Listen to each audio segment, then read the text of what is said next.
자, 요번에 볼 게 이제 아우쿠스 부르크 종교 하이와 관련된 내용이죠. 예. 자, 요 내용을 볼게요.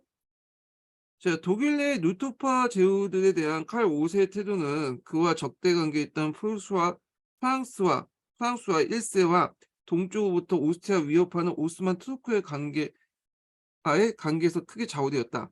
자, 프랑스와 투르크의 위협에 강대했던 1526년 칼 5세는 스파이에도 국회에서 루트파 제후들에게 양보를 했으나 그 사태가 호전되자 1529년 같은 장소에서 열린 국회에서 다시 강경한 자세를 취하게 됐다.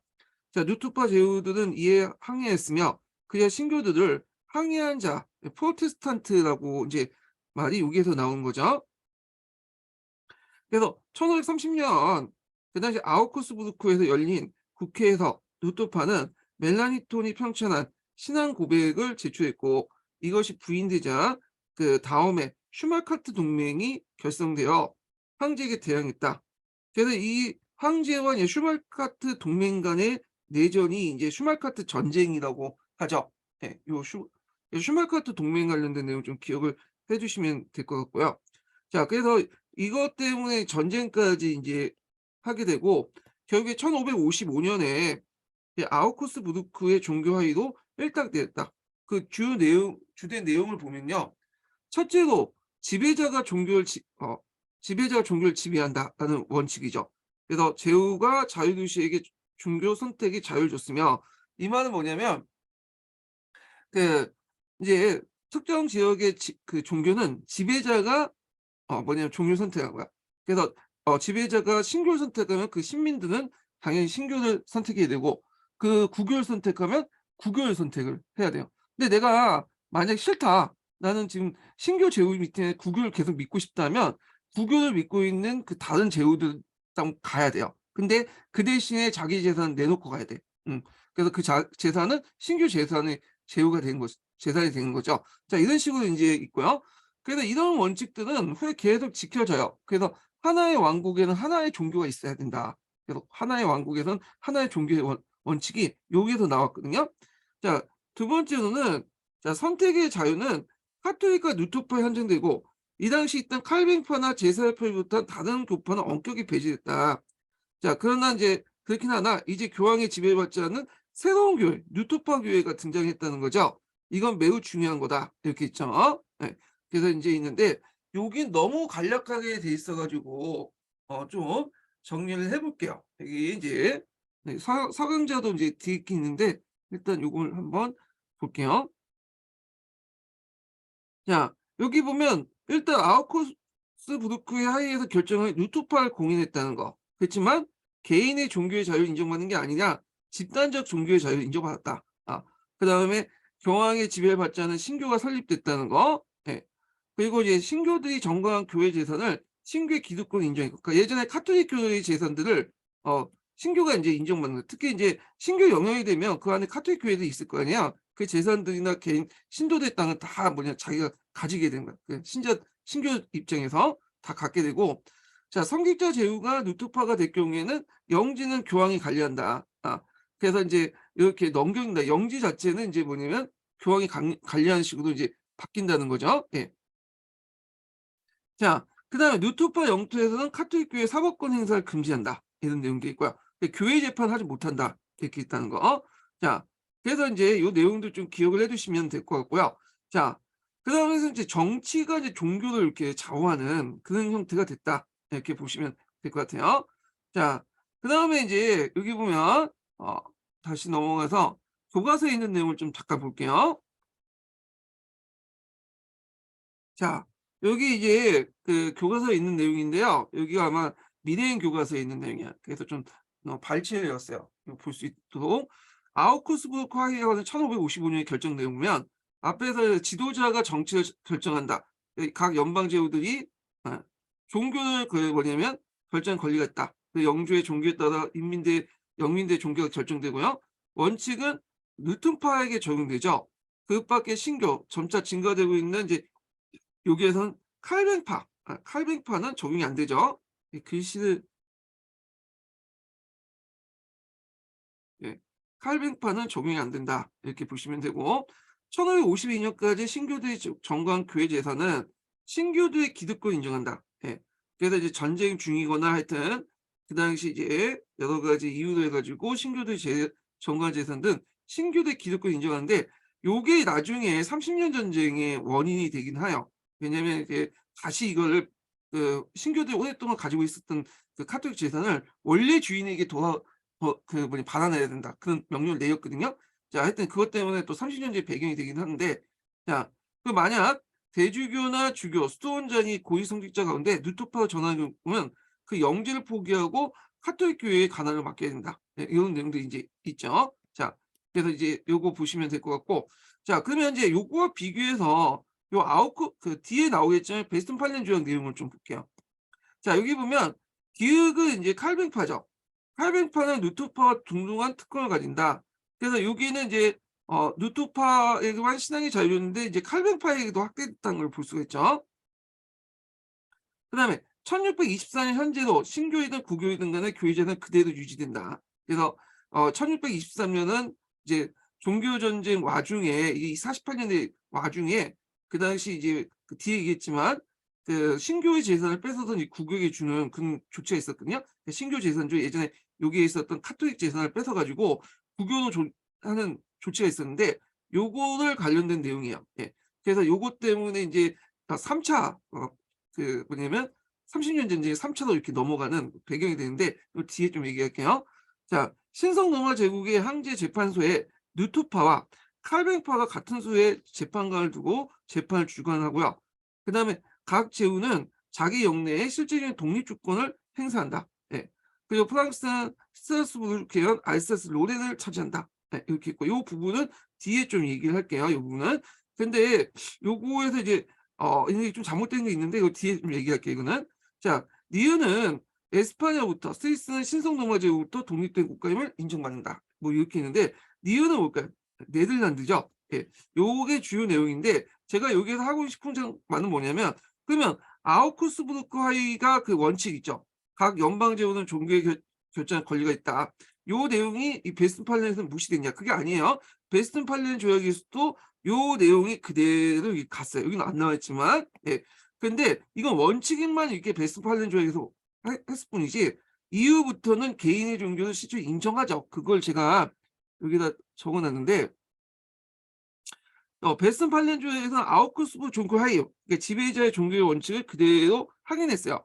자, 그렇지만 예외 조항을 줬죠. 1627년 이전에 다른 신앙을 갖기 시작한 사람은 설령 거주 지역의 통치자와 다른 신앙이더라도 자신의 신앙을 유지할 수 있다.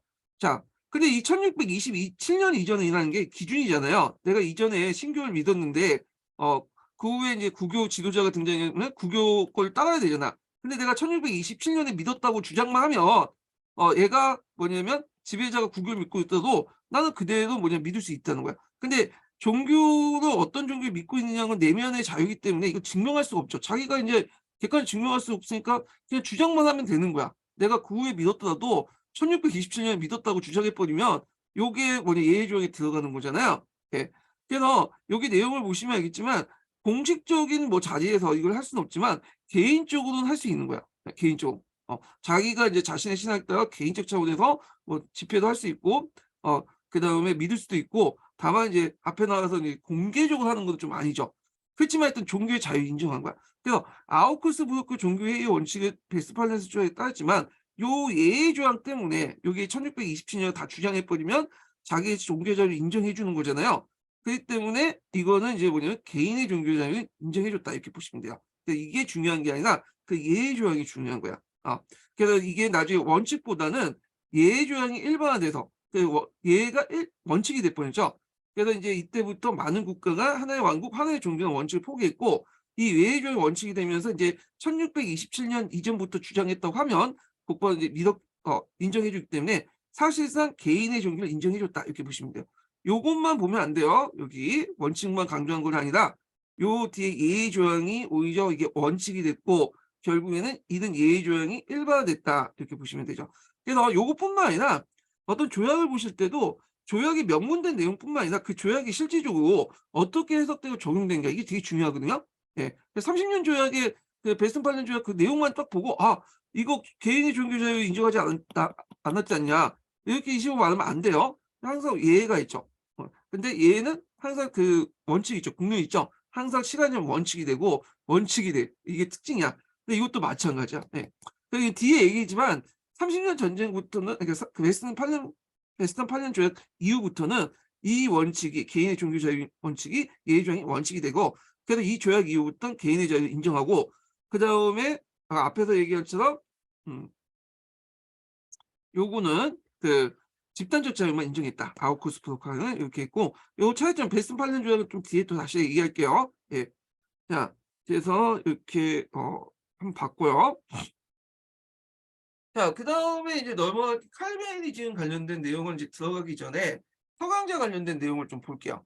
서강제 249 페이지 펴 보세요. 자 여기 앞에 인제 그 종교개혁 서유럽 기독교 세계 분열이 있고요. 그다음에 뒤에 이제 독일 종교개혁부터 인제 읽어 볼게요. 이건 루터와 관련된 내용이야. 루터. 그래서 이제 종교개혁이 왜 독일에서 시작됐나 내용이 인제 있는데 한번 읽어 보겠습니다. 자 종교개혁이 여러 유럽 국가들 중에 독일에서 최초에 일어난 데는 여러 가지 이유가 있다. 당시 신성 로마 제국에 불렸던 독일은 황제에 의해서 중앙 집권적인 통치되었던 것이 아니라 다수의 세속, 종교 제후들의 분할 지배에 있던 지방 분권적 국가였다. 자, 특히 황제를 선출할 권한이 있는 막강한 7명의 선제후들 중에 3명이 종교 제후, 마인츠, 캐런, 트리오 대주교에서 사실에서 드러났듯이 독일은 종교 제후들의 권한이 다른 나라보다 상대적으로 더 강력했다. 자 이렇듯 여러 제국들이 분열되어 있고 무엇보다 종교 제국들이 세속 정치에 깊이 관여했던 독일은 국왕이 꽤 강력한 권력을 행사했던 잉글랜드나 프랑스와는 상당히 다른 구조를 가지고 있었다. 이렇게 있고요. 그러니까 쉽게 진입할 수 있었다. 이렇게 보시면 되겠죠. 교황이. 예. 두 번째로는 자 여기 보면 로마 교황청 입장에 볼 때 언제나 국가적 이해관계가 최우선시하고 있어 상당히 쉽지 않았던 영국과 프랑스와 달리 독일은 다루기 쉬운 만만한 나라였다. 그러니까 마치 경매장에서 최고의 높은 가격에 제시한 사람에게 물건을 팔아 넘기듯이 교황청은 비록 신학 교육을 제대로 받은 적이 없다고 해도 잠깐만요. 안 되네. 예. 예. 이거 왜 이래 이것도. 이거 아닌데. 다시 오네. 보이시죠? 예. 자 하여튼 최고 높은 가격을 제시한 사람에게 물건을 팔아 넘기듯이 중앙청은 비록 신학 교육을 제대로 받은 적이 없다 하더라도 가장 많은 돈을 가져다 바치는 사람에게 꺼림없이 독일 교회에 고위 직책을 넘겨줬다. 자 이렇게 해서 이제 고위 성직자가 된 사람들이 자신의 철회에 벌어들인 이걸 초임세라고 하죠. 수익에 따라서 관리에 따라 모든 교황청을 바쳤는데 자 이 부담이 너무 컸기 때문에 원래 자기 그 월급보다 더 많이 갖다 바쳐야 되기 때문에 결국에 돈을 꾸게 되고 그 돈을 꾼 게 이제 푸고가죠. 그렇기 때문에 이제 뭐냐면 푸고가가 그 뭐냐면 교황청으로부터 인제 그런 면벌부 판매권을 얻게 되는 그 내용이 있어요. 서기에 관련된 내용하고 연결시켜서 보시면 될 거예요. 자 그래서 인제 이런 상황에서 메디친 가문 출신의 교황 네오 10세가 성 베드로 성당 건립 자금을 마련하기 위해서 발급한 면벌부가 그 마인츠 대주교의 알브레트에 의해서 독일에 대대적으로 판매한 것은 종교개혁을 폭발시킨 도화선이었다. 실제로 판매한 거는 푸고가 입장에서 판 거예요. 예. 그 앞에서 이제 서기에서 있는 내용도 있죠. 요거와 연결시켜서 보시면 될 것 같아요.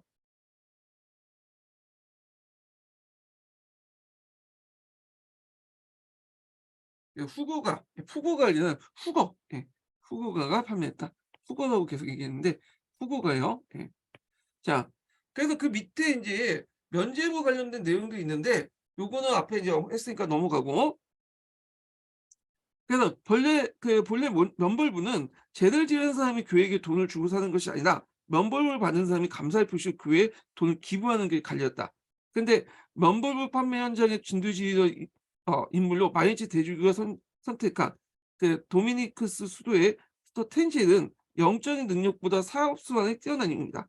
텐젤의 목표는 최대한 많은 사람들이 면벌부를 판매하는 것이다 하면서 이렇게 있고 그다음에 이 사람이 주장한 게 이제 자기뿐만 아니라 다른 사람까지 다 여기 보면 가족이나 친척까지 다 인제 연옥의 고통에서 해방될 수 있다고 했잖아요. 자, 1517년 자센 지역에 위치한 비텐베르크 대학교 신학교였던 루터가 면벌 판매를 비판하기 위해 쓴 95개조 방방문은 본래 라틴어로 했지만 꼭 독일어로 번역했고 그다음 수천 부가 인쇄되면서 큰 방향을 일으켰다. 그래서 루터는 처음부터 카톨릭 교회에 떨어질 생각이 없었지만 이 카톨릭 신학자 에크하고 논쟁을 하면서 점점 이제 그게 아니다라고 생각을 한 거죠. 그래서 그거에 대해서 자기 의견을 이제 뭐냐면 정리하게 되고 카톨릭 교류와 이제 손절하게 되는 거죠. 예, 그건 서기에 있는 내용이고요. 그래서 하여튼 1521년에 보름스 제국위에서 황제 카롤 5세가 내린 칙령으로 유죄 판결을 받고 국법이 보장하는 모든 법적 보호마저 박탈당하면서 생명의 위험을 느끼게 됐다. 하지만 뉴턴은 작센 선제후의 배려도 독일 중부에 위치한 바르트부르크 성에서 안전하게 숨어 지내면서 에라스무스의 그리스 라틴어 대역 신학 성경을 아까 얘기했죠. 요 성경이 이제 불가타 성경을 번역한 게 아니라 이 아르스무스의 그리스 라틴 성경판을 번역을 한 거야. 독일어로. 자, 번역을 출간하였다. 비록 루터 이전에 독일어 성경이 존재하긴 했지만 1522년 출간된 루터의 독일어 신약 성경은 1534년에 완성된 구약 성경과 함께 이후 독일 개신교인들의 신앙생활에 뿐만 아니라 그 유명한 문장으로 인해서 독일어 문어체의 발전에 지속적인 큰 영향을 미쳤다. 요게 의의라고 보시면 될 것 같아요. 자, 그다음에 이제 여기 보면 그 루터의 종교개혁은 종교 차원에서 넘어 정치 사회적 급진적인 변화 운동을 발전했죠. 루터가 의도하지 않게 한 거예요. 이 루터도 의도를 가지고 뭐 종교개혁을 한 것보다는 교회를 비판하다가 보니까 이게 아니다 해갖고 선조해서 이제 나왔던 거고 자신이 뭐 의도하지 않게 농민전쟁 운동이라든지 전쟁이라든지 그다음에 이제 그 앞에서 언급한 제세력파라든지 이런 것들에 영향을 줬던 거죠. 하여튼 자, 뉴턴은 종교개혁은 종교 차원 넘어서 정치 사회적 측면에서 급진적 병역운동까지 발전했다. 특히 모든 평신들은 기본적으로 성직자와 동등하는 만인사제주의, 그다음 기독교 자유에 대한 루터의 가르침, 즉 기독교인들은 모든 것이 주인이고 누구나 얽매이지 않는 주장은 성속 봉건영주의 억압 속에 시달린 독일놈의 일종의 사회적 메시지를 받았다. 그래서 영적인 평등을 주장을 한 거죠. 이 사람은. 근데 독일 농민은 현실적인 평등으로 해갖고 이렇게 해석을 해버린 거야. 예. 그래서 이거는 그 루터가 주장했던 것보다는 독일 농민들이 이 루터의 주장은 이렇게 받아들였다고 보시면 될 것 같아요. 예. 자, 그래서 이제 이렇게 했고, 그래서 1524년에서 25년에 독일 중부와 남부 지역의 십슨 농민들의 반란은 농민전쟁이라는 이름에 걸맞는 대규모 민중봉기로 발전했고요. 이 와중에 우처 같은 급진적 종교개혁가는 농민군을 지도하면서 농민들의 봉기가 정당한 이유를 성경 구절에 찾아서 앞에서 얘기했던 토마스 무처도 이 농민전쟁에 참여했다고 했죠. 예. 그래서 이제 누처 같은 인물은 이 농민전쟁을 천년왕국서의 어떤 징조로 본 거야. 이 사람이요. 예. 그러니까 신학적 이를 정당화했다. 하지만 전열을 가다듬은 봉건 영주들은 농민 반란군을 도초에 격파하기 시작했고 기존 질서에 위협받는 상황에서 경악한 루터 역시 농민 반란을 단호하게 진압할 걸 촉구했다. 결과적으로 농민전쟁은 농민군의 참담한 패배를 끝났고 이제 종교개혁의 주도권을 승리를 거둔 봉건제도들이 장악했다. 이렇게 보시면 되고요. 자, 뒤에 이제 슈마카트 전쟁 관련된 내용이죠. 자, 루터파의 권리가 심각하게 침해했던 1529년에 침해한 1529년 제국의 결정에 반대하는 항의서를 제출한 프로테스탄트라는 호칭을 부리게 된 루터파 제후들은 1531년 슈마카트 동맹을 결성해 카르 5세를 주축으로 한 카톨릭 진영에 맞서 전쟁을 벌이기도 했다. 결국 양지영은 1555년에 그 아우크스부르크에 열린 평화협정에서 타협을 보지 않을 수 없었고, 즉 지역을 통치하는 자가 종교를 결정한다. 따라서 독일의 제후든 카톨릭이나 루터파 중에 하나를 선택할 수 있는 권리를 획득하게 됐다. 자, 하지만부터가 이제 좀 한계가 있어요. 이게 두 가지가 있는데, 자, 모든 개인의 신앙의 자유를 부여한 거다 종교 강요를 허용한 게 아니라 도의적 특정 종교, 그러니까 이제 뭐 두 가지 선택지밖에 없겠죠. 카톨릭을 믿든지 아니면 루터교를 믿든지 이런 특정 종교를 시민들에게 강조할 수 있는 권한을 제휴하게 부여하면서 통치자들의 권력강을 기여했다는 것. 자, 또한 이 타협안은 칼뱅주의를 인정하지 않음으로써 개신교의 모든 교파를 법적으로 인정한 것이 아니었고 이후 30년 전쟁이 발발한 것처럼 독일의 종교 문제는 이로써 완전히 해결된 것이 아니다. 자, 이런 것들을 해결한 것이 뭐냐면 뒤에 베스튼팔렌 조약이죠. 베스튼팔렌 조약 때는 앞에서 칼뱅파를 받아들였고요. 그다음에 원칙은 뭐냐면 아우크스부르크의 이제 그 원칙 앞에서 요 지역을 통치하는 자가 종교를 결정한다는 원칙을 세웠지만 베스트팔렌 조약에서도 예의 조항을 둬 가지고 결국에는 어떤 특정 연도를 기준으로 해 갖고 그 이전에 믿으면 그냥 자유롭게 믿어도 된다. 그러면서 했죠. 그러니까 이제 증명할 수 없는 부분이니까 개인의 내면의 자유는 그래서 개인의 종교의 자유를 실제로 인정해 줬다. 이렇게 보죠. 요 문제들을 해결하는 걸 뒤에 이제 베스트팔렌 조약이었다. 이렇게 이제 정리를 해 두시면 될 것 같아요. 자, 그래서 인제 요렇게 한번 봤고요. 그다음에 이제 칼뱅으로 넘어갈게요, 칼뱅.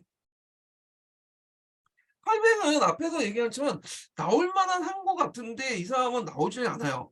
그래서 지금까지 나온 거 보면 칼뱅 단독 문제가 지금까지 서양사에 나오진 않았고요.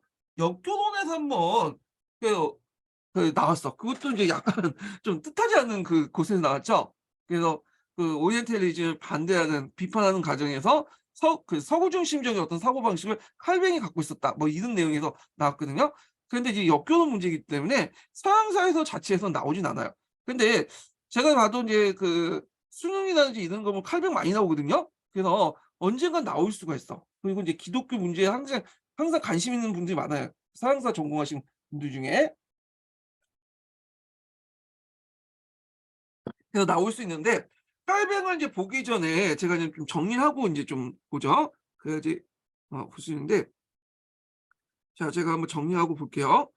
칼뱅이 이제 종교 개혁에 영향을 미친 사람은 그 선구자가 스위스의 쭈핑 그린이죠. 쭈핑 그린. 예. 그래서 인제 이 사람 에라스무스의 영향을 받았고 그래서 그 당시 이제 스위스에서 카톨릭을 믿는 사람도 있고 그다음에 인제 신교도를 믿는 사람도 있는데 이때 이제 카톨릭을 믿는 서 독립을 해서 쭈이에서 개혁을 시작을 해서 스위스 전체를 확산했어. 근데 그 개혁 내용을 보면 단식, 성자 숭배, 성직자 금원 및 성사 제도를 폐지하고요. 성서에 입각한 교리를 해석하는데 자 그래서 이제 여기에서 이제 루터와 같이 성서에 입각한 교리를 설계했는데 이 사람은 모든 성사를 인정하지 않아요. 앞에서 루터 같은 경우에 성체 성사하고 그다음에 그 세례 성사는 인정하죠. 근데 이 사람은 다 인정하지 않고 성체 성사를 뭐라고 하냐면 단순한 상징으로 보는 거야. 그는 피와 그 뭐냐면 포도주와 빵이 피와 살로 되는 게 아니라 이거는 그냥 상징이다. 그렇게 하죠. 이건 세례가 아니라 성사가 아니라 그 성찬신이다. 성찬신으로 보죠. 성찬신. 성찬식으로 보죠. 그래서 성찬식으로 보기 때문에 요것도 지금 우리 보면 이제 기독교 가보면 개신교 믿는 분들 보시면 저도 이제 어릴 때 가면 항상 빵과 포도주를 주거든요. 예. 그래서 이게 뭐냐면 '하나님의 살과 피다.' 이게 의미가 아니라 그냥 이건 상징이죠. 그냥 먹으면서 하나님의 그 살과 피에 대해서 생각해 보자고 먹는 거지 이게 인제 카톨릭식으로 생각하는 거 아니거든요. 예 성찬식으로서 그냥 의례적인 거고. 자 근데 이 사람이 이제 카톡에 신봉한 농촌 지역 5개 카톤 스위스의 이제 지역구라고 보시면 돼요. 각각 스위스 같은 지방자치가 강하잖아요. 그래서 이제 그 지역 자치구에서 싸우다가 5개 이제 그 카톨릭 지역의 이제 이 세력들인데 이들과 싸우다 전쟁 중에 사망했고 실제로 이제 스위스에서 개혁을 했던 사람은 칼뱅이라는 사람이야. 칼뱅은 원래 이 사람은 스위스 사람이 아니죠. 이 사람은 프랑스 사람이야. 프랑스 사람. 그래서 원래 이 사람이 이제 프랑스 중산계급 출신이었다가 나중에 신의 계시를 받고 인제 뭐냐면 종교 개혁을 이제 프랑스에 살려고 했는데 탄압을 받은 거야. 그래서 도망쳐 나와 가지고 제네바에서 이제 종교 개혁을 하게 되죠. 나름대로 성공을 하면서 이때 제네바를 인제 일종의 공화주의적 신정 정치로 이제 만들었다. 그래서 이제 일종의 프로테스탄트 성지 그런 역할을 했는데 이 사람이 이제 지금 입장으로 볼 때 상당히 꼰대 짓을 많이 했어요. 예. 그래 갖고 모든 축제 같은 것도 하지 못해 가고 이제 재밌는 걸 다 금지시켰어. 예. 그래서 하여튼 그런데 이 아저씨가 이제 쓰던 것이 이제 그리스도 강요라는 책이거든요. 그래서 이때 이제 하나님의 전지전을 강조한 예정설을 했다. 하나님이 모든 걸 다 결정을 해 준다. 이렇게 얘기했어요. 신권 정치, 궁극적인 생각인데 이 사람은 인제 이 예정설 자체가 이 사람이 처음 주장한 건 아니에요. 이 사람이 처음이고 예전부터 아우구스티누스가 뭐냐면 아우구스티누스가 이제 주장했던 거죠. 그래서 요것을 인제 다시 재해석했다. 루터도 그것에 대해서 얘기는 했는데 루터보다 여기를 더 강조했어. 예. 루터 같은 경우에는 신이 구원받았다는 걸 되게 강조해. 신이 구원. 예정보다는 신으로부터 구원을 받는 걸 강조하죠. 왜냐하면 루터가 이제 싸우는 과정에 성사제도 막 부정하고 면법을 부정하고 막 그랬잖아요. 그러니까 어쩔 수 없이 구원을 맞춰 갖고 얘기하는데 이 사람은 구원보다는 예정에 맞춰서 한 거예요. 예정. 그러니까 좀 주안점이 달라. 그러니까 신이 이미 태어날 때부터 이 사람의 모든 걸 다 결정해 줬다. 그렇기 때문에 신의 이런 뜻을 알고 신의 뜻을 아는 사람은 뭐냐면 온갖 고난을 뭐냐면 겪고도 내가 주어진 길을 뭐냐면 끝까지 수행함으로써 신의 영광을 드높인다. 뭐 이런 식의 이제 사고방식을 갖고 있는데 자 하여튼 그리스도 강요 내용이 있고요. 그래서 이제 예정설 내용이 있죠. 인간은 원래부터 선악과를 보면서 타락했다. 그래서 이게서 의지가 상실됐고 그렇기 때문에 이미 인간의 구제는 신에 의해서 미리 정해져 있다. 그래서 신의 영광을 표현해서 뭐냐면 그 나름대로 그 투쟁을 해야 된다. 그래서 이제 신의 선택을 받고 신의 영광을 현실 속에 구현해서 어떤 그 선민의식을 가지고 다른 사람들과 투쟁을 해야 된다 해서 대단히 선민의식과 전투적인 교회가 탄생한 배경이 됐다. 그래서 여러분들 이제 개신교 믿는 분들 아시겠지만 제가 이제 교회 가면 항상 그 얘기야. 악마들과 싸울지라 제약받은 형제여. 네. 악마들이 누구냐. 나는 지금 신의 어떤 의지를 받았어. 예정을 받았고 내가 천국에 가는 거야. 그걸 알고 있어. 신의 의지를. 그렇기 때문에 우리는 그 신의 의지를 갖고 알고 있는 사람들은 똘똘 뭉쳐서 우리를 탄압하는 그 악마들을 쳐부시고 우리의 사명을 나타나는 것이 신의 영광을 드러내는 거야. 이런 식으로 주장을 하는 거야. 그래서 상당히 공격적이다. 그런 거예요. 어릴 때는 그 노래 부를 때는 즐거워 그냥 멜로디가 좋잖아요. 그러니까 그렇게 얘기했는데 지금 생각해 보니까 상당히 무서운 그 노래예요. 무서운 노래. 자 하여튼 그래서 이 칼뱅은 신정 정치인데 오늘날 보면 진짜 꼰대 중에 꼰대 정치를 한 거죠. 예. 그래 갖고 인제 여기 보면 성서 지상주의, 성서에 명시되지 않은 의식을 폐지시키고 성찬시조차도 폐지했어요. 예. 그러니까 성찬시보다는 성찬 성사를 폐지했다고 보시면 돼요. 성체 성사. 예, 성찬시보다는 성체 성사를 폐지했다는데 하체설 부정했죠. 그래서 이 사람은 하체설 정부는 성령 임재설을 주장하죠. 성령, 하체라는 건 물질 아니에요. 빵과 포도주에 뭔가 그 빵에는 살이 내져 있고 포도주는 피가 내져 있는데 다 물질 아니야.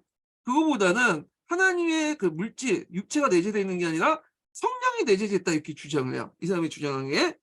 그래서 이제 앞에서 연처럼 그 카톨릭은 하체설, 그다음에 여기에서 앞에 있는 쭈핑 그리는 그냥 상징적인 의미다.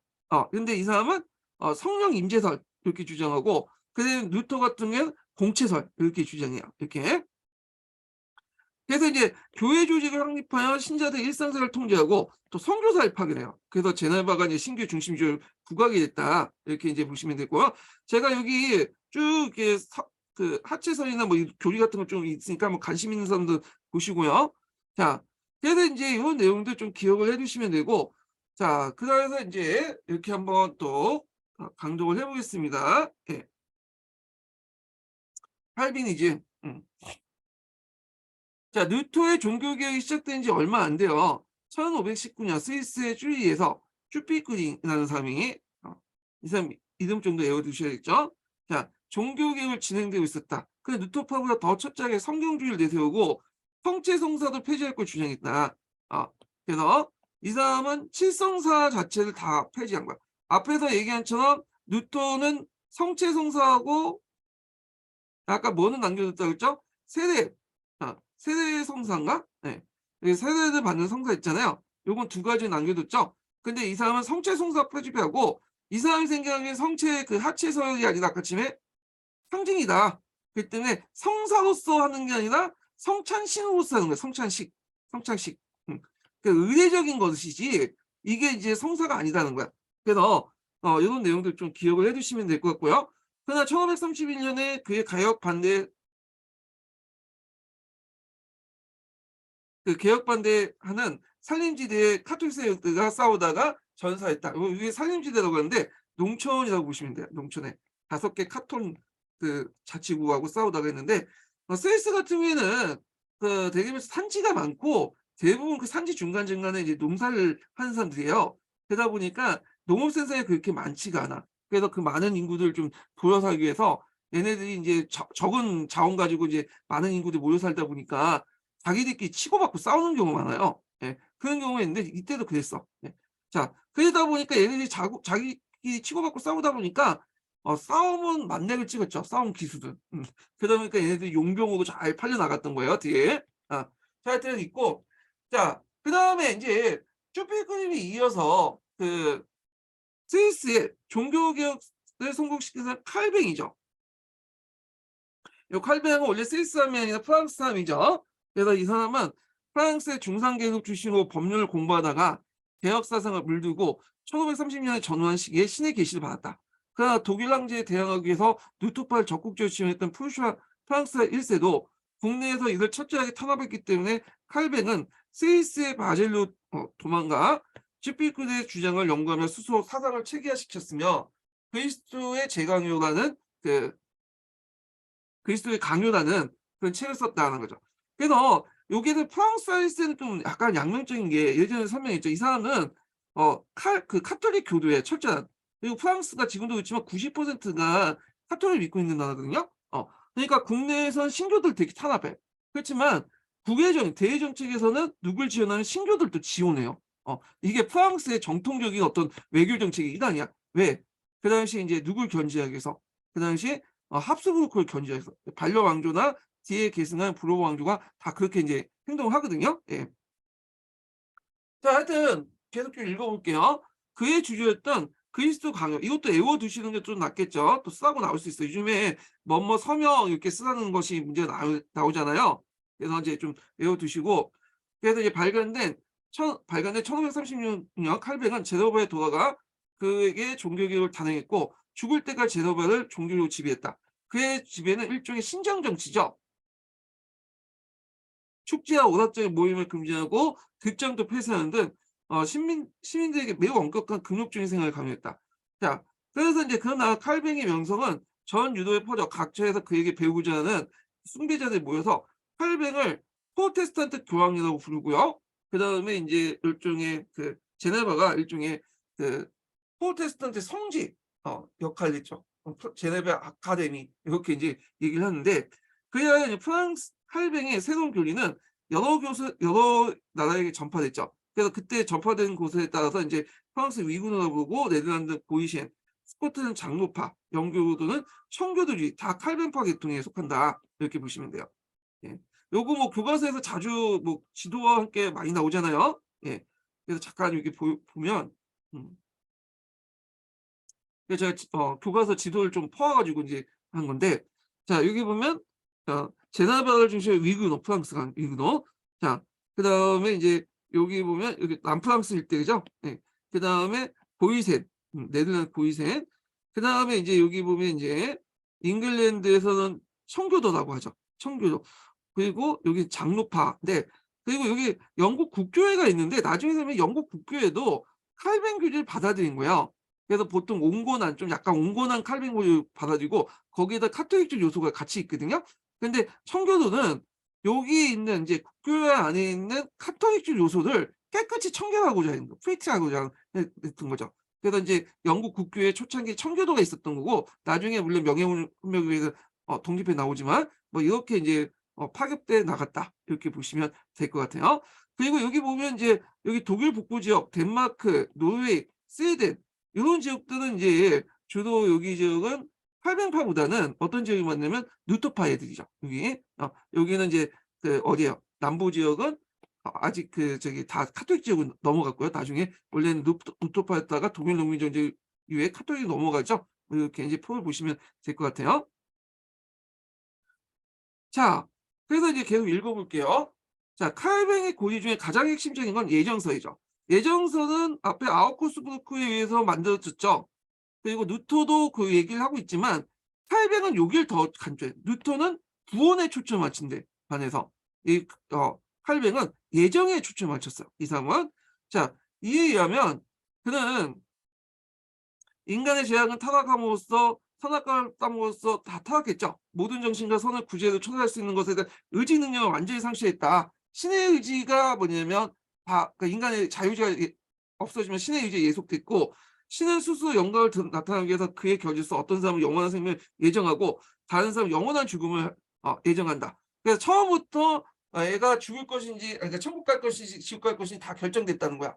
그러니까 이게 상당히 어떤 무서운 교리다. 그러나 이 교리를 받아들이는 사람들에게는 역사상 보기 드문 영웅적 행동을 할 수 있는 힘을 주고 나는 하나님으로부터 선택받다. 선민의식이잖아요. 이런 것들. 그들의 교회를 아주 전투적인 교회를 만든다. 악마들을 싸우기 위해서는 뭐예요? 물리쳐야 되겠죠. 악마들과 싸워서 제약받은 현재 막 이렇게 이제 주장한 거야.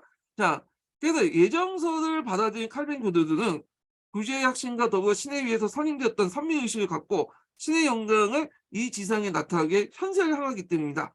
자, 이제 그들에게서 세속적 지금 단순히 신으로부터 주어진 것으로 각각 그 신부했던 의무를 이행하는 나는 다분히 중세 루터 지옥과는 달리 신으로부터 구제받았던 확신의 표지로서 악마들이 나날이 싸우는 신의 영광에 싸운 신화의 사운드로서 매우 적극적인 의미를 가지고 있다. 그래서 여러분들이 이제 교사가 되려고 하는 거잖아요. 근데 여러분들이 열심히 공부하고 있잖아. 근데 그 칼뱅의 입장 올 때는 여러분들이 아무리 열심히 공부해도 이게 안 돼. 왜? 이미 여러분들 중에 일부는 뭐냐면 교사가 될 거라고 신의 선지를 이미 태어날 때부터 예정을 받은 거야. 어떤 사람은 예정을 받지 않고. 그럼 예정을 받은 사람은 어떻게 그 뜻을 알고 예수님의 뜻을 알고 신의 뜻을 알고 열심히 매진을 하게 되는 거고 결국에는 주변의 악마들의 그런 유혹을 물리쳐서 교사가 돼서 합격하는 거고 신의 선지를 받지 못한 애들은 아무리 열심히 해도 결국에 악마들의 유혹에 빠지거나 하여튼 그 의지가 없기 때문에 결국에는 신의 선지를 못 받았기 때문에 결국 교사가 되지 못한다. 그런 논리인데 모르겠어요. 자, 그래서 하여튼 그런 게 있는데 자, 이렇게 있고요. 자, 하여튼 그걸 칼뱅이 입장에서 본다는 거예요. 칼뱅이 입장에서. 열심히 해야죠. 무슨 하나님이 이미 결정을 어떻게 됐어. 이게 좀 그런 것 같은데 입장은 또. 자, 하여튼 그래야 칼뱅 교도들은 근면하게 직업 노동에 종사할 것이며 이를 위해서 모든 사치와 낭비를 배격하고 그들의 생활 전체를 합리적으로 조직할 걸 권고되었다. 뿐만 아니라 그 결과 초래되는 재화의 축적이 적극적으로 긍정되고 축적된 재화는 저작고 자본을 형성하면서 금융적인 소비 억제 재생산 투입에 생산의 확대를 초래했다. 자, 그래도 이제 여기 보시면 알겠지만 여기는 이제 칼뱅의 교리하고 막스 베버의 해석을 좀 분리할 필요가 있어요. 예. 자, 칼뱅의 교리는 뭐와 이제 여기까지야. 예. 칼뱅. 자, 요거는 뭐냐면 예정되었다고 이제 주장을 하는 거야. 칼뱅이 그리스도 강요해서. 자, 그래서 이제 보면 얘가 여기까지만 얘기한 거야. 모든 사람들은 동일하게 상태에 창조된 것이 아니며 어떤 사람의 영원한 별이 예정되어 있다. 그러므로 성서가 명백히 밝히는 바에 따라 우리의 신이 그 영원한 섭리로서 누구를 구제하고 원하는가, 구원을 받을까 안 받을까는 결정한다는. 그러니까 누구를 멸망하기 이런 것을 하는 것을 그 영원불명의 섭리에 미리 정해져 있다. 이렇게 얘기를 하고 있죠. 자, 근데 여기에서 이제 여기에서 뒤에까지는 이는부터는 누구와 제 생각이냐면 막스 베보의 생각이에요. 막스 베보가 보기에는 칼뱅의 교리가 이런 영향을 미쳤다는 거야. 그래서 여기에서 이제 이것을 이제 자본주의와 발전하고 어떤 이제 뭐냐면 직업에 대한 그런 것들과 연결시켜서 직업관과 연결시켜서 이제 설명한 건 막스 베보의 거네요. 예. 예. 이게 뭐 칼뱅이 원래 그렇게 생각했는지 모르겠지만 막스 베보가 보기엔 그랬다는 거죠. 그래서 이 막스 베보가 그의 유명한 프로테스탄트 윤리와 자본주의 정신의 주장한 내용의 요지이며 그의 주장 오늘날 찬반 연연이 있다. 그래서 이 막스 베보가 요번에 예전에 시험 문제 나왔죠. 역경원 관련돼 갖고 역경. 그래서 오리엔탈리즘에 관련돼서인데 전형적인 서구 중심적인 사고방식이죠. 이 사람이 예전에 이제 자본주의 이게 종교사학자거든요. 막스 베보가. 이 사람이 이제 왜 자본주의가 서유럽에서 발전되고 다른 나라에서는 발전되지 않는가? 그걸 어디에서 찾냐면 종교에서 찾았어. 그래서 찾다 보니까 프로테스탄트 윤리가 이제 딱 보이는 거야. 그래서 프로테스탄트 윤리는 자기가 생각하기에 이미 예정됐기 때문에 직업이 일종의 하나님의 어떤 예정의 산물로 보고 열심히 일을 하게 되고 그리고 얘네들은 중요한 게 죽은 후의 세계잖아요. 그러다 보니까 이렇게 이제 재산을 쓰지 않고 축적을 해. 어차피 죽으면 상관없잖아. 이게 중요한 거예요. 현세에 쓰는 것보다는 나중에 내세가 중요한 거예요. 그러니까 이 사람들은 이제 뭐 살아있을 때 재산만 열심히 모아주는 거야. 그리고 이것이 축적된 후에 이게 나중에 자본주의 발전의 원인이 됐다. 그래서 자본 축적되고 다른 사업에 투자하면서 자본주의 발전됐다. 이렇게 주장을 하는데 이거에 비해서 중국에 대해서 어떻게 얘기하냐. 중국은 유교를 믿고 있죠. 유교. 유교에서는 뭐냐 민증, 안면이 중요해. 체면이 중요해. 현세의 삶을 중요해. 얘네는.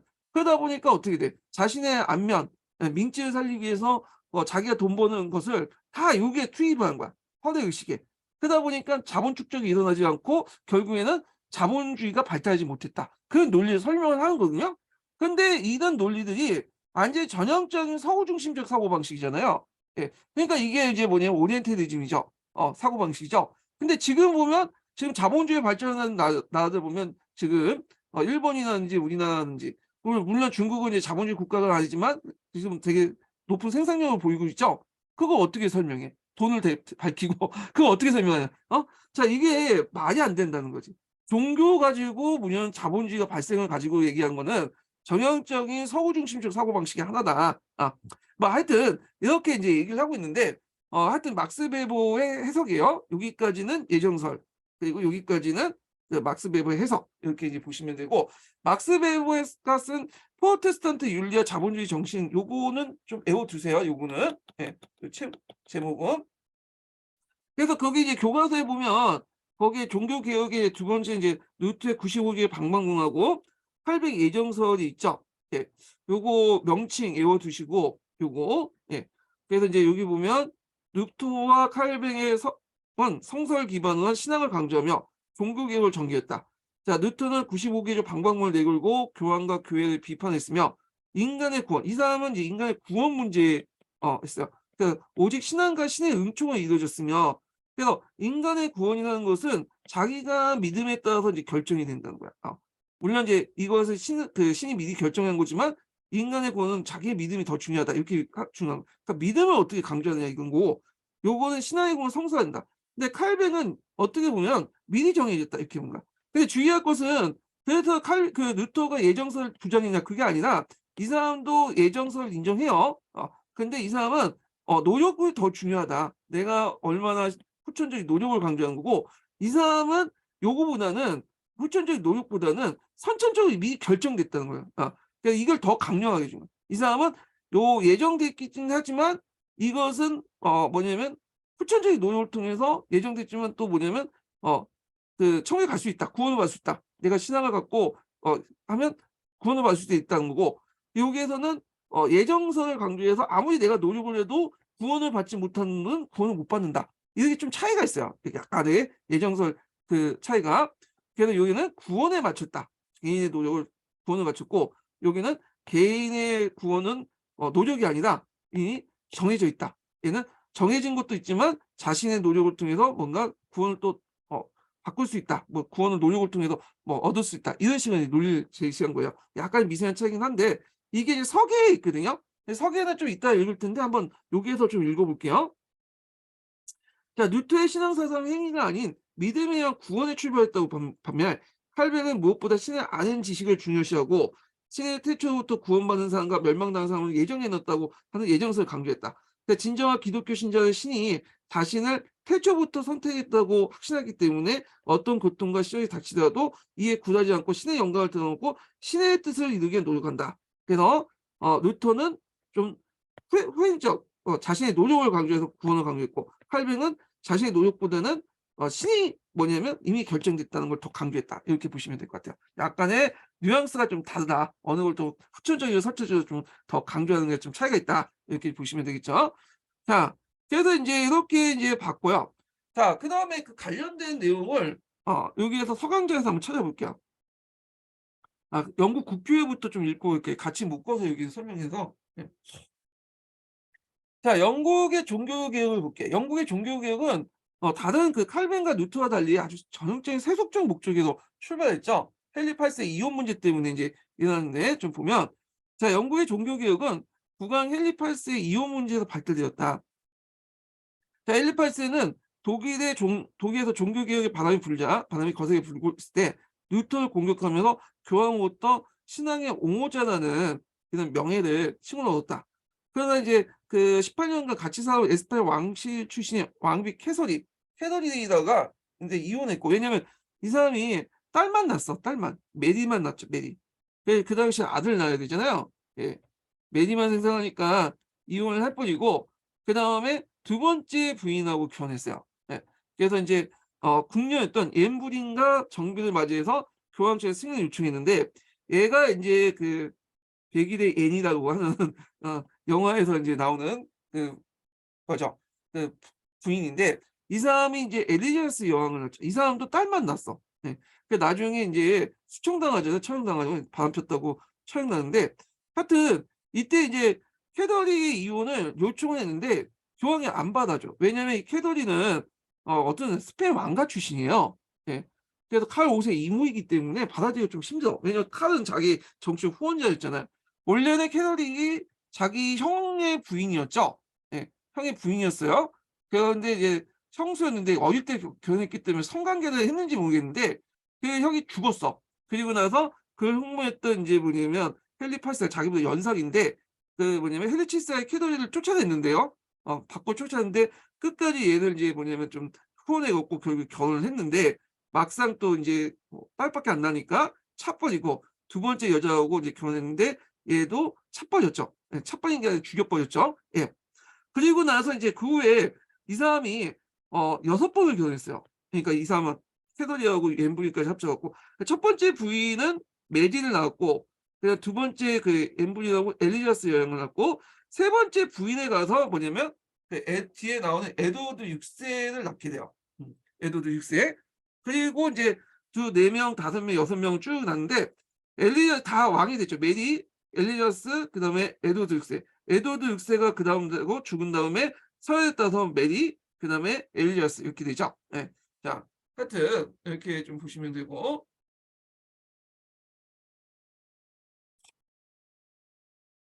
자 그래서 인제 교황으로부터 헨리 6 총을 들어주고 싶은 생각은 없지 않았으나 캐더린은 때마치 루트파와 싸우고 있던 칼 5 세의 이모이기 때문에 교황이 주저했던 것이다. 이에 헨리 8 세는 1534년 수장령을 공포하죠.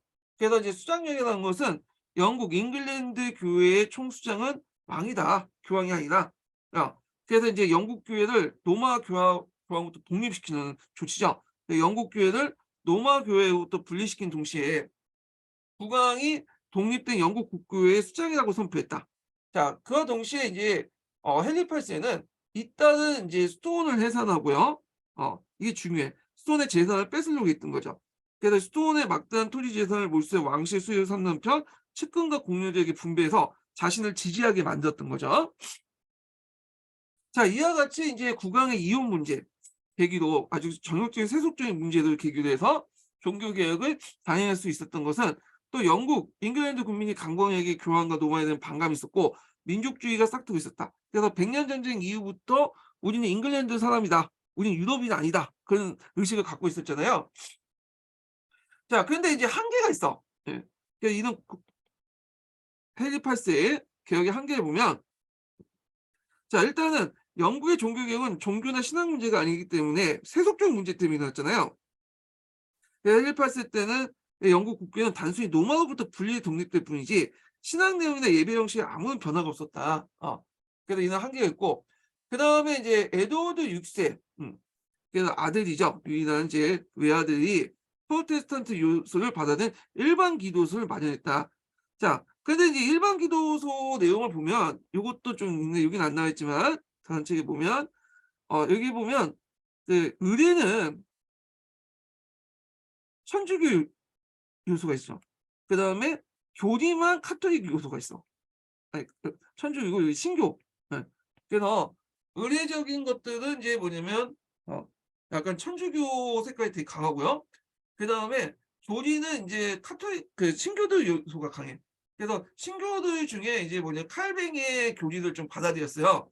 그래서 칼뱅의 교리 중에 온건한 그 교리? 그래서 완전한 것은 아니고 그 교리는 신교 그다음에 의식은 구교 이렇게 있는데 이것 때문에 애매모호한 것 때문에 그 당시 영국 국교에 있었던 좀 약간 좌파 세력이었던 이 청교도의 불만을 이제 갖게 된 거야. 청교도 입장 볼 때는 요 요소를 없애주고 싶거든. 근데 여기만 강조하는데 이게 아니단 말이야. 자 그러다 보니까 이 청교도 요소를 얼마나 받아들이냐 그다음에 이것을 인제 뭐 그러니까 청교도 요소를 얼마나 받아들이냐 그리고 카톨릭이 얼마나 치냐에 따라서 이 영국 국교에는 다양한 분파가 있어요 그 안에. 예. 그래서 고파교회, 저파교회 뭐 등등 강경파 강교파 이런 등등 있는데 요 부분은 나중에 좀 설명할게요. 요 부분은. 예. 자, 그럼 계속 읽어볼게요. 예, 어디까지 읽었어? 예, 여기까지. 예. 그다음에 인제 그 에드워드 6 세가 어린 나이에 죽잖아요. 그러니까 인제 그때 왕에 오른 사람이 인제 이혼당한 캐더리의 그 딸 메리야. 예. 메리가 인제 왕에 오르자 영국 교회는 카톨릭 복귀했어요. 딸 메리는 인제 그 뭐냐면 이 사람은 자기 어머니에 따라 어머니가 캐더리가 이제 그 뭐야 천주교를 믿고 있잖아요. 그러다 보니까 인제 자기도 이제 천주교를 인제 믿게 된 사람인데 이 사람은 이제 뭘로 유명하냐면 어 필리페 2 세와 결혼했죠. 이 사람이 전략 결혼인데 야 필리페 2세 어디야? 메리가 어딨어? 예. 필리페 2 세하고 인제 그 전략 필리페 2 세는 사진 보시면 알겠지만 좀 잘생긴 훈남이었어요. 예. 그래서 이제 메리하고 결혼할 때 그 당시에는 뭐 직접 만나서 볼 수는 없잖아요. 예. 그러니까 인제 그 사진을 보는 게 아니라 그림을 그리는데 그림은 되게 이게 뽀사시를 너무 많이 했어. 그러니까 메리가 너무 예쁘게 보이는 거야. 그래서 사진만 그 그림만 보고 필리페 2 세가 결혼하자고 이제 갔거든요. 근데 웬걸 메리가 자기보다 나이가 10살 연상이고 영 아닌 거야. 그러니까 한 달 좀 있다가 그냥 돌아가 버린 거야. 예. 그래서 메리 그 후부터 안 만났대요. 예. 그래서 메리가 필리핀 이사한테 돌아오라고 메리는 얘를 되게 좋아했거든요. 그런데 이제 거절한 거죠. 예. 너무 꼴 보기 싫다고 보기 싫다고. 예. 자 하여튼 그래서 인제 요렇게 인제 있다는 거. 그래서 페리는 이제 메리는 인제 집권할 때 예 카톨릭을 부활하는 과정에서 영국 국교회나 청교도를 막 탄압을 했어요. 그 피해 메리라고 인제 부를 만큼 상당히 이제 호독한 짓을 많이 했는데 자 그러자 다음날 다음에 옌 부인의 딸 그러니까 그 엘리자스 2 세죠. 엘리자스 2 세가 즉위하고 나서 자기 이제 아버지 정책을 그대로 계승해서 통일령을 공포했죠. 그래서 통일령은 인제 뭐냐면 영국 국교회주의를 확립하는데 하나의 왕국 하나의 뭐냐면 종교예요. 그러니까 영국 그 잉글랜드에서는 오직 국교회만 믿어라. 카톨릭 믿어서 안 된다. 이게 인제 통일령이야. 통일령. 그리고 여기 잘 알려지지 않은 사실이지만 수장령도 공포했어요. 수장령은 우리가 알다시피 여기 뭐예요? 헨리 8 세가 공포한 걸로 알고 있잖아요. 근데 헨리 8세 도중에 메이가 집권하면서 수장령 폐기됐잖아요. 그러면서 다시 인제 이 두 번에 걸쳐 2차 수장령을 공포했다는 거예요. 예. 요것도 좀 같이 기억을 해 두시면 될 것 같아요. 자 이어서 인제 39 조를 제정하여 프로테스탄트 신앙 내용을 채택했다. 그러니까 예배 형식은 거의 손을대지 않고 따라서 영국 교회는 프로테스탄트 교회 중 가장 카톨릭에 가까웠다. 그래야 한편 카톨릭 부활 운동이 전개 한편 청교도를 비롯한 혁신적 신교파도 분만을 가졌다. 예. 근데 이제 여왕은 그 당시 엘리자 여왕은 좀 똑똑하게 처신했죠. 겉으로는 통일을 내세웠지만 그렇다고 해서 영국 국교회주의를 그냥 강요하지는 않았어요. 그냥 대놓고 까놓고 그냥 내세우지 않으면 카톨릭이나 그다음에 청교도가 자기 까는 걸 그냥 무마하고 넘어갔죠. 예. 그런데 뒤에 이제 등장했던 이 스투트 왕조 입장에서는 그게 안 되는 거죠. 나중에 좀 얘기할게요. 자 그래서 인제 요 관련된 내용을 봤고요. 그다음에 서양사 강자 관련된 내용을 보겠습니다. 자 서양사 강자 넘어가기 전에 두 번째 인증번호 알려드릴게요. 두 번째 인증번호는 87 번입니다. 네 두 번째 인증번호 87 번이에요. 자 칼뱅의 종교개혁과 잉글랜드 국교의 성립 볼게요. 독일의 그 종교개혁이 대체로 비텐베르크 같은 도시를 중심으로 확산되었던 것처럼 스위스의 종교개혁도 이런 도시를 중심으로 했어요. 농촌 지역은 상당히 보수적이기 때문에 도시 중심으로 이제 했던 거죠. 쭈이에서는 쭈핑그리가 루토와는 독자적이고 종교개혁을 쭈핑그리가 루토와는 다른 독자적인 종교개혁을 추진했고 루터와는 독자적인 다른이라는 말이 들었죠. 그러니까 종교 개혁을 했지만 루터와 좀 다른 방향에서 종교 개혁을 했다는 게 있고요. 제네바에서 그 프랑스 출신의 칼뱅이 종교 개혁을 단행했다. 자, 그래서 인제 요게 같이 동시에 있는 것처럼 돼 있는데 이 사람이 죽고 이 사람이 이어받은 거예요. 그래서 쭈핑구이는 종교 개혁을 수행하면서 성찬식이나 그 성상 파괴 등 문제에서 뉴턴보다 훨씬 더 급진적이고 중세 교회의 정통과 단절된 모습을 보였지만 아까 이제 성찬식이라는 것은 얘는 성찬 성사잖아요. 그래서 공채성을 주장을 했던 뉴턴은 그 인정해 줬어. 이 성사 두 개를 인정했죠. 세례 성사하고 성체 성사를. 근데 여기에서는 상징어 얘기이기 때문에 성사가 아니라 성찬식으로 된 거야. 예. 그다음에 성상 파괴는 뭐냐면 보통 이제 그 기독 카톨릭에서는 성모 마리아상이 이런 것들이 되게 많고 거기에 이제 교회 들어가 보면 온갖 장식들이 쫙 많잖아요. 예. 그런 것들이 있는데 요거에 대해서 이제 그 추피크리는 이게 뭐 "이거 다 우상이다. 인간의 어떤 상상을 통해서 만든 우상이고 신의 이름을 붙였지만 이건 다 우상이란 말이야." 그래서 다 폐지했고 원래 이제 성모 마리아상은 이제 신교도 자체에서 믿진 않지만 하여튼 다 폐지하고 성인상도 없애 버리고 딱 교회 가 보면 그냥 십자가만 딱 걸려 있어. 사면이 다 벽이야. 완전히 거기 그림도 없고 뭐 조각상도 없고 다 없어. 그냥 깨끗해. 앞에 뭐냐면 십자가만 있는 거죠. 그래서 여러분들 그거 지금도 영향 있죠. 그 개신교 교회에 가는 거고 카톨릭 그 가는 그 성당에 가는 거 차이가 있죠. 개신교 가보면 깨끗하잖아요, 그 벽면이요. 근데 카톨릭 가보면 온갖 그 그림도 있고 성화상도 있고 막 붙여 있잖아. 근데 이제 그 개신교 입장 때 이건 다 우상이라고 생각을 했기 때문에 한 거고 칼뱅도 마찬가지야. 칼뱅도 그 교회에 가보면 그런 것도 있어. 칼뱅도 영향을 받은 거죠. 자, 그래서 스위스 내 주도권 종교적 주도권을 놓고 카톨릭 진영과 그 뭐냐면 전쟁을 벌이다 전사했다. 그의 영향력은 주로 북부 스위스, 그 남부 독일 지역에 국한되었다. 자, 이에 반해 칼뱅은 개신교 역사에서 가장 큰 국제적 영향력을 발휘했던 종교개혁가다. 그래서 프랑스 당국이 종교개혁을 옹호한 사람들을 대내적으로 탄압하자 신변의 위험을 느껴 스위스로 망명한 칼뱅은 자신의 신학 사상을 집대성한 그리스도 강요를 출간했다. 그래서 이제 루트의 신앙 사상이 여기에 루트하고 칼뱅이 차이가 있어요. 그래서 루트의 신앙 사상이 행위가 아닌 믿음을 통한 구원을 추구했는데 행위가 아니라는 건 뭐야? 성행위죠. 앞에서 카톨릭이 세운 칠성사 이런 것들 이제 구원을 출발했다면 칼뱅은 요것도 강조하지만 이게 무시한 게 아니에요. 상대적으로 볼 때 그런 거예요. 칼뱅은 무엇보다 신을 아는 지식을 중요하고 신이 자기를 구제한다는 걸 알고 그리고 신은 태초부터 구원받은 사람과 멸망하는 사람을 예정해 놓았다. 예정설을 되게 강조했다는 거야. 그래서 누토는 앞에서 예정설을 강조했지만 얘는 선천적 노력을 강조한 반에 이건 이미 선천적으로 결정됐다는 더 강조하는 거야, 얘네들은. 그러니까 진정한 기독교 신자들은 신이 자신을 태초부터 선택했다는 확신을 갖기 때문에 어떤 고통과 시련이 닥치다 하더라도 이에 굴하지 않고 신의 영광을 드러내고 신의 뜻을 이루기 위해 노력한다는 것이다. 1541년 제네바에 완전하게 정착하게 된 성공한 칼뱅은 시갈리들과 긴밀한 협조를 해 시민들의 일상생활을 철저히 신앙적으로 규제하는 신정정치 체제를 구축했다. 무도회나 도박이 금지되고 선술집은 모두 문으로 닫아졌으며 심지어는 극장조차도 폐쇄했다.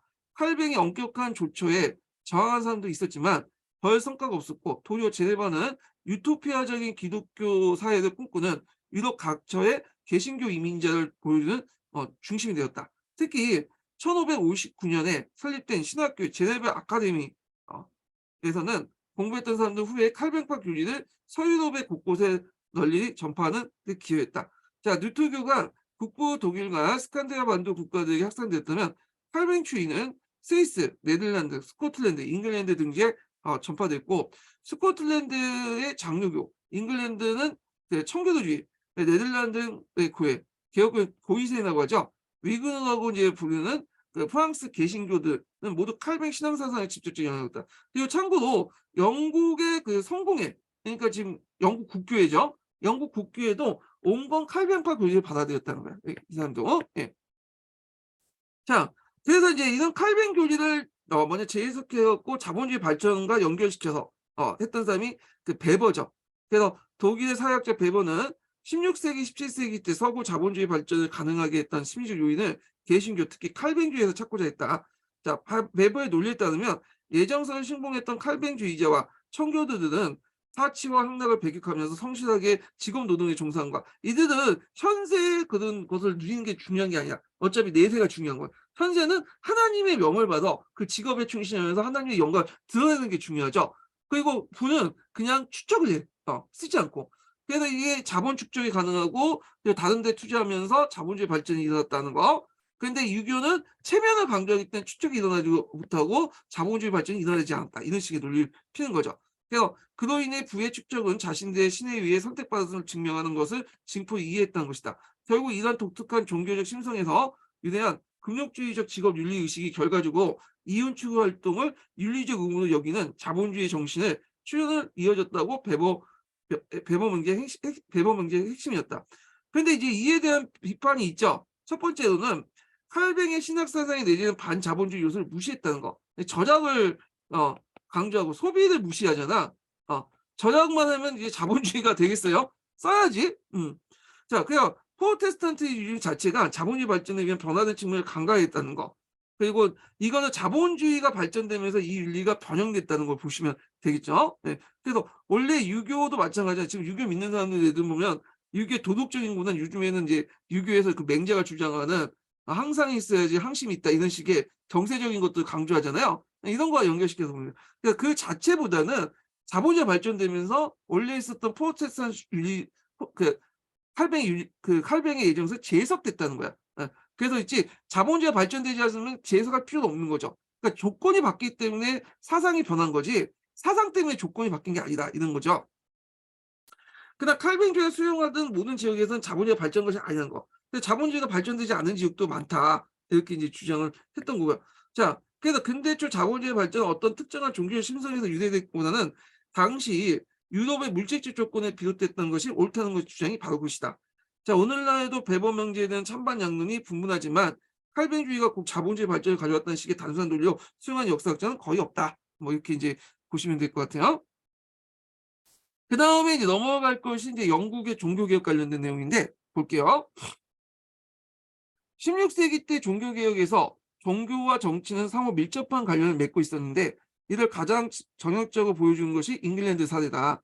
자, 잉글랜드의 종교개혁에서는 종교적인 교리 문제나 특정한 종교개혁가가 핵심적인 역할을 했던 것이 아니라 국왕 헨리 8세 이혼 문제가 결정적인 요인이었다. 헨리 8세는 아들을 낳지 못한 에스파냐 왕실 출신이었던 왕비 캐서린과 이혼하고 궁녀 앤 불리인과 결혼했지만 그 에스파냐 왕실과 가까웠던 교황이 이를 허락해주지 않자 잉글랜드 교회를 노마크로 분리시키는 조치를 취했다. 1534년에 제정된 수장령을 통해서 국왕은 카톨릭 교회에서 독립된 잉글랜드 국교회의 수장임을 공식적으로 청명되었다. 자, 이후 헨리8세는 수도원을 해산하고 수도원의 막대한 토지 재산을 몰수하여 왕실 수입을 늘리면서 왕권 강화에 크게 기여했다. 헨리 8세에 뒤이어 에드워드 6세와 엘리어스 1세 때 잉글랜드 국교회는 교리적 측면에서 개신교적 요소를 상당 부분 수용했지만 이 주교제도를 계속 유지해서 이 주교제도나 이런 주교제도를 계속 유지하면서 교회 조직이나 예배 형식은 카톨릭적 요소가 많이 요소가 남아있다 이렇게 보시면 될 것 같아요. 그래서 잉글랜드 국교회는 이러한 타협적 성격은 좀 더 철저한 개혁을 추구했던 청교도의 불만을 자아냈고 이후 청교도는 17세기 때 이제 중엽 영국에서 내전이 일어날 때 역사의 정면에 나서겠다. 여기 이제 주교제도는 카톨릭에 있는 건데 카톨릭이 상당히 뭐냐면 조직적으로 운영되잖아요. 전국적인 조직망을 가지고. 예. 그래서 이런 것들이 이제 뭐냐면 영국 국교에 항상 남아 있고 이런 것들이 나중에 이제 영국 국교에서 안에서 논쟁이 일어나요.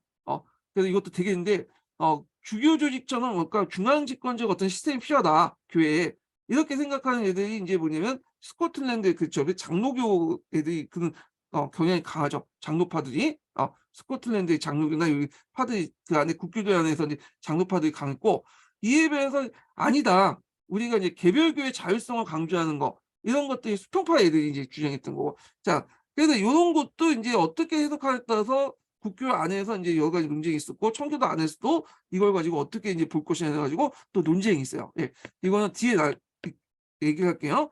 자, 그래서 이제 이렇게 해서 이제 좀 봤고요. 그 다음에 이제 여기 보면 그 트렌트 종교회가 있거든요. 예, 트렌트 종교회. 카톨릭 종교개혁이라고 이제 하는데 요게 이제 예전에는 제가 배울 때는 뭐라고 얘기하냐면 그 반동 종교 개혁이라고 했어요.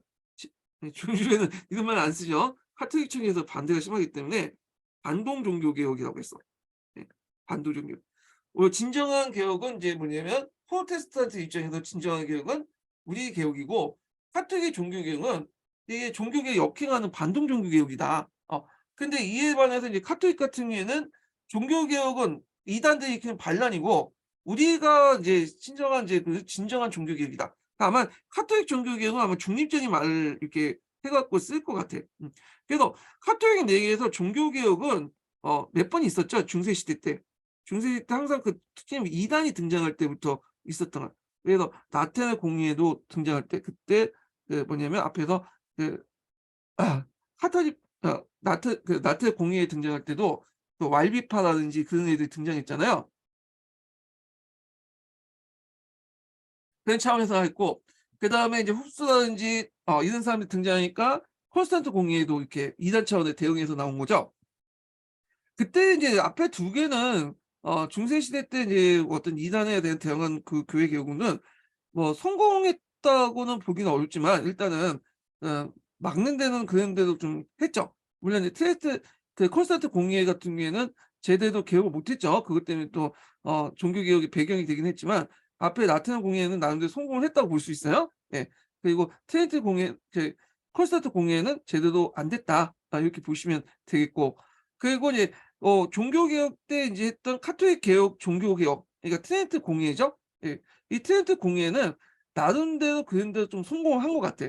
왜냐하면 인제 그 카톨릭이 프로테스탄트가 유럽에 확산되는데 그 좀 막는 역할을 했고 그리고 프로테스탄트한테 뺏긴 그 땅들을 좀 다른 데로 정파시키는 데 큰 역할을 했죠, 그 예수회들이. 그래서 이 카톨릭 종교 개혁은 인제 중세에 있던 종교 개혁 정통이 있죠. 요걸 이어받으면서 신교도 대응을 하는 거죠. 그래서 이제 그렇게 두 가지로 인제 볼 수가 있는데 하나가 이제 뭐냐면 트렌트 공예고 요번에 시험 문제 나왔던 게 트렌트 공예죠. 이거 언젠가 나올 줄 알았어. 이거. 그래서 제가 모의고사에 요번에 냈거든요. 근데 되게 어렵게 냈어. 문제 보면 되게 어렵게 냈어. 트렌트 공예는 이제 쉽게 맞히는데 트렌트 공예를 이제 루트와 비교해 가지고 성직자 간에서 성직자 성직에 대해서 차이를 쓰시오 이게 문제가 있었거든요. 되게 어렵게 냈어요 이거는. 네. 자 그다음에 두 번째로는 인제 뭐가 있냐면 예수의 활동이죠. 예. 그래서 이 트렌트 공예, 예수회 이렇게 있고 그래서 인제 뭐 종교재판소도 뭐 이렇게 이제 설치 관련된 내용이 있는데 한번 요거 읽기 전에 읽는 거는 다음 시간에 할게요. 전반적인 흐름만 보고 나서 이번에 시험 문제 나왔으니까 한번 다음 시간에 강독을 할게요. 그래서 요 카톨릭 종교 개혁은 요번에 나온 거 보니까 요게 나왔더라고요. 저기 서양사 총론 관련된 예문이 나왔더라고요. 물론 서양사 총론에서 예문 자체에서 그 뭐냐면 답하고 연결돼서 나온 건 아니지만 예문이 나왔어. 그렇기 때문에 예문도 나중에 나올 수가 있잖아요. 그래서 요 서양사 총론을 제가 이제 건너뛰는데 요 부분만은 서양사 총론 읽고 그다음에 서계도 읽고 그다음에 서강제도 읽을게요. 그전에 인제 그 왜냐면 전반적인 흐름을 좀 볼게요. 자, 카톨릭 교회 반동적 종교개혁이라고 하죠. 이 프로테스탄트 입장에서는 배경을 보면 중세 개혁운동의 정통, 이런 신교들 확산. 예전에 뭐 트리에트 공예 전에도 나테르 공예라든지 그다음에 콘스탄트 공예 등 같은 거 다 이단 바로에 대해서 하는 자체 내 개혁운동이잖아요. 예. 자, 이런 거에 뭐 정통 이어받은 거고 그다음에 이제 개혁 공황이 그 당시 등장했어요. 그래서 이제 보면 뭐 바울 3 세도 있고 여기에서 두 개 파가 이제 대립을 했다. 그래 갖고 인제 이게 뭐 콘타나니파와 그 카라 카라파라고 대립했는데 요게 이제 두 개가 이제 대립하다가 결국은 얘네들이 의견을 받아들여서 결국에 밀어붙였다. 뭐 이런 내용이에요. 요거는 나중에 그 서총 관련된 내용 할 때 인제 좀 할게요. 카라파파인가? 예. 하여튼 뭐 그런 거고 그다음에 트렌트 공예가 있는데 이 트렌트 공예가 보시면 알겠지만 1545 년에서 1563 년까지 있습니다. 예. 이게 공예가 한 번만 열린 게 아니라 제가 요번에 이제 기출 근거 찾는 과정에서 그 관련된 책을 한 3-4권 샀거든요. 구입했는데 한 3-4번 열렸더라고요. 예. 그래서 뭐 1차 때는 무슨 결정을 내리고 2차 때는 무슨 결정을 내리고 3차 때는 무슨 결정을 내리고 되게 복잡한데 이거 인고까지 뭐 인고에서 다 알 필요는 없고 다만 이제 총칙해 갖고 인제 트렌트 공예 전반적인 것을 결정한 거죠. 결정한 것만 보면 되겠죠. 자 거기에서 결정한 거 보면 면죄부 판매 금지 이게 서총에 있어요. 서총에 보시면 대사문서 판매 금지라고 있어요. 그래서 제가 면제부 판매 금지 이렇게 써 놨더니 "이거 어디에 나왔냐?" 따지는 분이 있는데 서총에 있는 내용이에요. 저는 저희 역사적 사실을 지어내지 않아요. 예. 그래서 대사문서 판매 금지라는데 대사문서가 면제부야. 앞에 말했죠. 성사하고 대사가 있다고 했죠. 대사 중에 그 대사 안에 면벌부가 있고 이 면벌부와 관련된 문서가 대사 문서가 면벌부가 대사 문서예요. 예. 그래서 대사 문서가 판매 금지 대사 문서 자체를 금지하진 않았어요. 판매가 금지된 거야. 근데 원래 대사 문서 면죄부 자체가 뭐죠? 판매용을 만들었잖아. 그러니까 판매를 하지 않으니까 이제 돈 안 받고 그냥 해 주겠다는 거야. 근데 솔직히 교회가 이거 해 주겠어요? 아니죠. 그러니까 자연스럽게 없어지게 된 거야. 사무화된 거야. 예. 그래서 대사 문서를 판매했다. 이렇게 보시면 되고 그 성직자 기강 확립, 성직자 겸직죄 금지. 성직자가 너무 무식하다. 예전에는 중세 시대 때는 똑똑했는데 그 당시에는 이제 지식이 널리 보급되면서 성직자가 이제 상대적으로 이제 무식해진 거야. 그래서 성직자 교육을 시키기 위해서 교구 신학교를 하는데 주로 예수회 출신의 이제 애들이 이제 여기 들어왔죠. 그다음 기본적인 교리를 제외하겠죠. 그래서 정통적으로 인제 뭐냐면 교회가 믿었던 그 교리들을 인정해 줘. 예. 그래서 인제 성교난, 성체선, 합체선 인정하고 연옥에 대한 믿음, 성자 공격 다 근데 이런 것들은 전승이에요. 교회 그 성경책이 없죠. 네. 그리고 성경과 전승의 진리 근거고 믿음과 선행이 구원의 방법이다.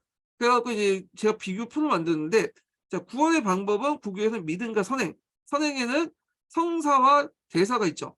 예. 교회가 하는 게 거고 그다음에 신교는 오직 믿음이다. 하나님 은총을 통해서 하는 거고 진리의 근거로서는 구교는 성경과 전승 앞에 이게 하체설 뭐 해석이라든지 연옥에 대한 믿음 이런 것들은 다 뭐냐면 예전에 갈릴리도 한 거야. 근데 신교는 오직 성경만 있는 거다. 이렇게 주장하죠.